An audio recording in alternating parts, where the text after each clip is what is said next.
The first time I saw her laugh like that, head tilted back, cheeks flushed, eyes sparkling, I was captivated. The second time I realized she wasn't laughing with me anymore. It started on an ordinary Thursday evening. The kind of evening where the house hummed with the dull rhythm of routine, the dishwasher running, the TV murmuring in the background, and the faint scent of her perfume lingering long after she'd walked by. Maya was sitting on the couch, her phone lighting up every few seconds. She wasn't much of a texter, at least not until lately. I watched her from across the room, pretending to scroll through emails, but my attention never left her. Every time that faint smile touched her lips, something inside me tightened. Finally, I asked lightly, "What's got you smiling so much tonight?" She didn't even look up. "Just some friends from work." "Don't get jealous, Mr. Serious." It was meant as a joke. Forced a laugh. But deep down something shifted, like the sound of glass cracking, soft but unmistakable. Over the next few weeks, her behavior became different.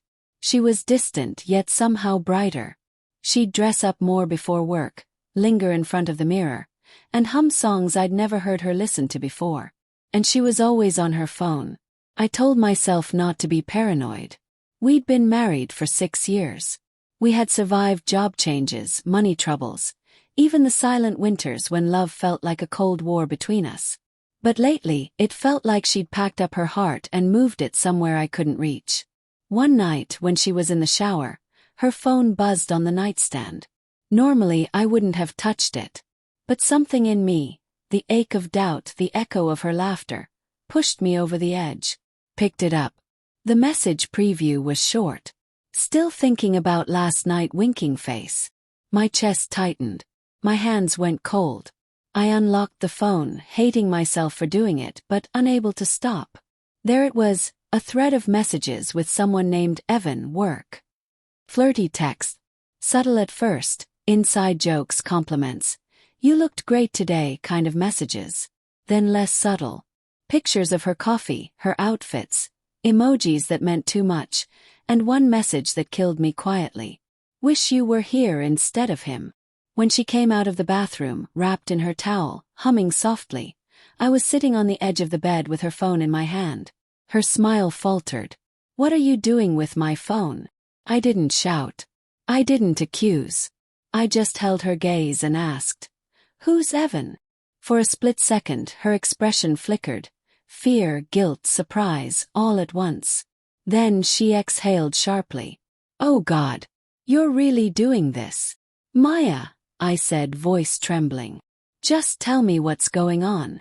She rolled her eyes and grabbed the phone from me. "It's nothing, Adam. He's just a friend from work. We joke around, that's all."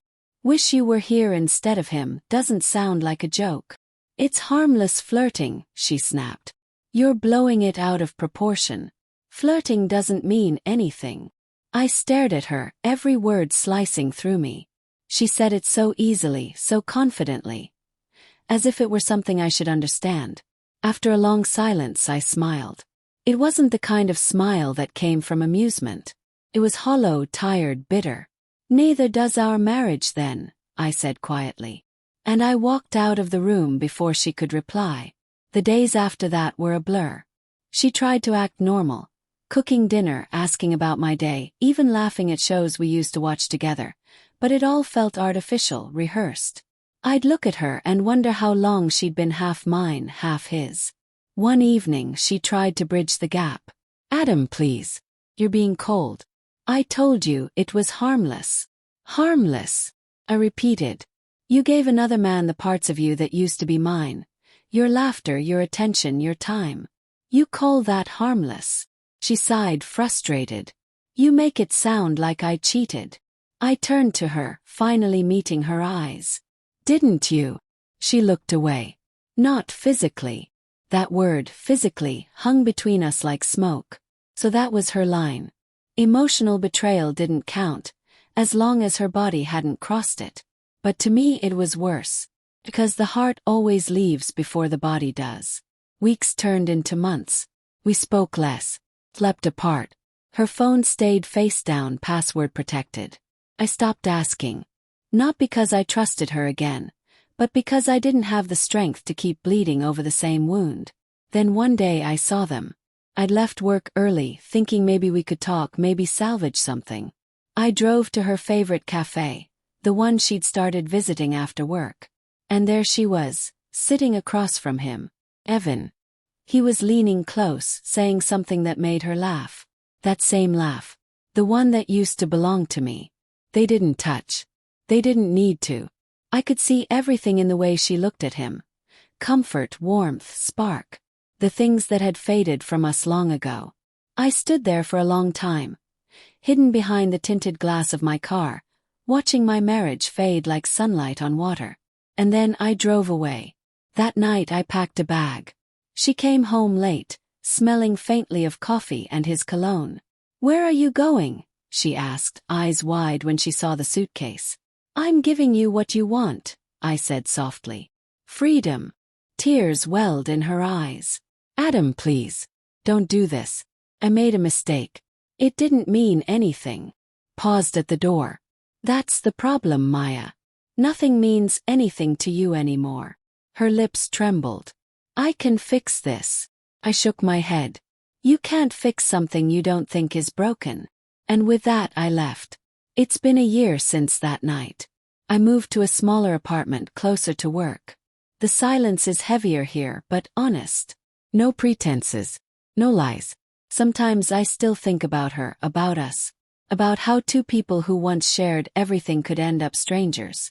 I think about that laugh, that sparkle, that version of her I fell in love with. And I wonder if she ever thinks of me. I heard she left the company a few months ago. Rumor has it she and Evan didn't last long. Maybe it was just another fleeting connection, like she said, flirting doesn't mean anything. But I've learned something since then. Flirting may not always lead to cheating. But it always starts the fire that burns trust to ashes. Last week I ran into her at the grocery store. She looked different. Tired, quieter. When she saw me, her breath caught. "Adam," she said softly. "You look good." I smiled politely. "You too." She hesitated, then whispered, "I'm sorry. For everything." He nodded. "I know." She looked like she wanted to say more, but I didn't let her. Some things don't need closure. Some wounds just need peace. As I walked away, I realized something. The pain wasn't gone, but it had changed. It wasn't sharp anymore. Just an old scar that reminded me of a truth I'd learned the hardest way possible. Love isn't lost in a single moment of betrayal. It dies quietly. In laughter shared with someone else, in lies told to keep peace, in excuses like flirting doesn't mean anything. And when it's gone, all that's left is silence, and the strength to walk away.